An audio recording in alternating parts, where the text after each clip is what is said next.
Perintah Teddy Minahasa musnahkan sabu ke Dodi tak main-main. Ahli bahasa itu sungguh-sungguh.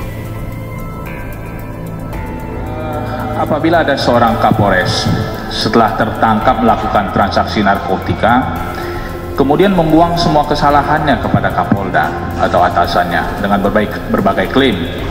Misalnya dia bilang transaksi tersebut merupakan perintah atasan, kemudian dia mengaku takut kepada atasan. Tapi di sisi lain di ruang persidangan dia mengatakan kalau Kapolda lain pasti saya lawan. Untuk menilai apakah klaim yang bersangkutan patut untuk diterima sebagai sesuatu yang nyata ataukah justru yang mengada-ngada. Dari ilustrasi yang tadi disampaikan oleh saudara penasihat hukum, ada dua hal yang bertolak belakang satu sama lain.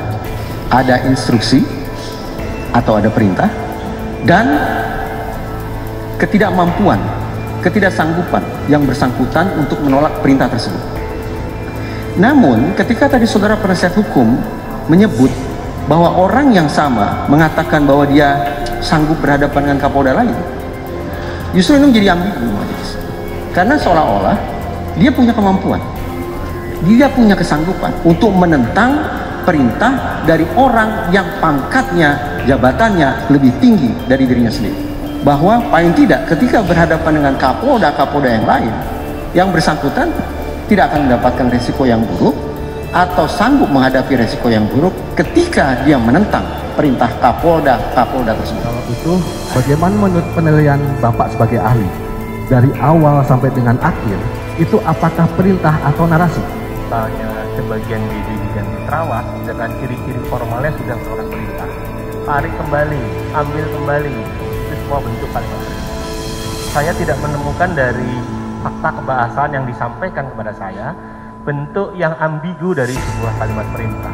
Tidak menemukan. Oke, lantas dengan ilustrasi seperti tadi, Kapolres tetap menjual narkotika, padahal perintah dari Kapolda adalah untuk menjebak. Apakah ada pertanggungjawaban pidana dari Kapolda tersebut? Apakah pihak yang bersangkutan, artinya Kapolda, bisa tidak menakar, bisa tidak memastikan bahwa pihak yang akan dia jebak punya atau tidak criminal intent? Kalau pihak yang akan dia jebak itu sesungguhnya tidak punya criminal intent, maka itu ilegal, karena itu merupakan disposition inductive time.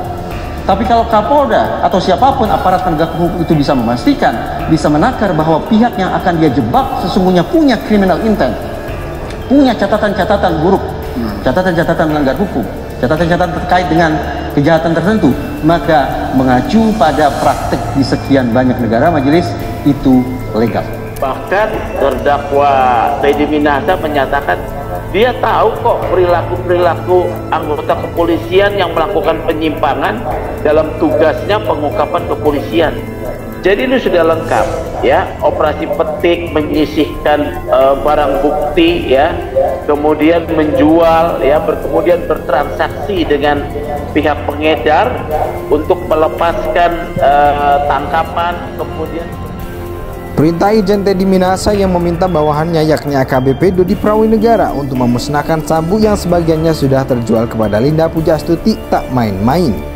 Pandangan itu disampaikan ahli bahasa spesialisasi linguistik forensik dari Universitas Negeri Jakarta, Kris Sanjaya, saat dihadirkan dalam persidangan di Pengadilan Negeri Jakarta Barat pada Rabu 8 Maret 2023. Kris Sanjaya menilai perintah dari mantan Kapolda Sumatera Barat itu jelas dan sungguh-sungguh. Diketahui perintah itu disampaikan Teddy Minahasa ke Dodi Prawinegara melalui pesan teks WhatsApp. Perintah itu bertuliskan, batalkan saja, kita mending musnahkan saja. Kris Sanjaya menjelaskan kata mending. Dalam kalimat itu dijelaskan bukan kalimat baku melainkan cakapan keseharian yang bermakna lebih baik. Sementara kata batalkan dipastikan merupakan perintah yang disampaikan penuntunnya.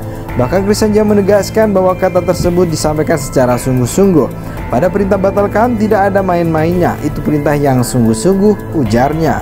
Sebagai informasi, dalam perkara narkoba ini telah menyeret 7 terdakwa yang sedang menjalani proses persidangan di Pengadilan Negeri Jakarta Barat. Ketujuh terdakwa itu ialah mantan Kapolda Sumatera Barat Irjen Pol Teddy Minahasa, mantan Kapolres Bukit Tinggi AKBP Dodi Prawinegara, mantan Kapolsek Kalibaru Kompol Kasranto, mantan anggota Satres Narkoba Polres Jakarta Barat Aibtu Janto Perluhutan Situmorang, Linda Pujastuti alias Anita Cepu, Samsul Ma'arif alias Arif, dan Muhammad Nasir alias Daeng.